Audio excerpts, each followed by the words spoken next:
सप्तऋषियों में से एक ऋषि भृगु महर्षि शिव के परम भक्त थे।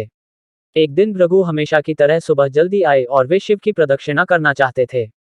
पार्वती शिव के करीब बैठी थी, लेकिन वो सिर्फ शिव की प्रदक्षिणा करना चाहते थे, इसलिए भृगु ने दोनों के बीच से होते हुए शिव की परिक्रमा पूरी की।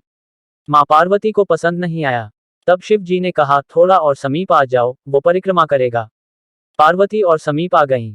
भृगु ने देखा कि उसके निकलने के लिए पर्याप्त जगह नहीं है, तो उसने एक चूहे का रूप धारण किया और पार्वती को बाहर रखते हुए अकेले शिव जी की ही परिक्रमा पूरी की।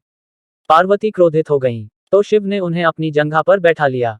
तब भृगु ने एक छोटे पंछी का रूप धारण करके शिव जी की परिक्रमा पूरी कर ली। अब पार्वती अत्यंत क्रोधित हो चुकी थी। शिव जी ने पार्वती को खींचकर खुद में मिला लिया और उन्हें खुद का हिस्सा बना लिया, जिससे उनका आधा हिस्सा शिव बन गया और आधा हिस्सा पार्वती।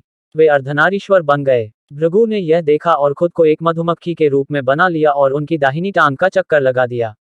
भृगु का बचकाना भक्तिभाव देखकर शिव जी खुश तो हुए, पर साथ ही वे नहीं चाहते थे कि भृगु अपनी भक्ति में इतना खो जाएं कि वो प्रकृति के परम स्वभाव को ही समझ ना पाएं। तो वे सिद्धासन में बैठ गए। अब भृगु के पास कोई रास्ता नहीं बचा था कि वो सिर्फ शिव या उनके शरीर के किसी हिस्से का चक्कर लगा सकें।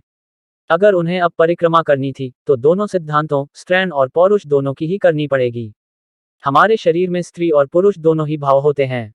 जीवन का परमार्थ प्राप्त करने के लिए इन दोनों का ही संतुलन आवश्यक है।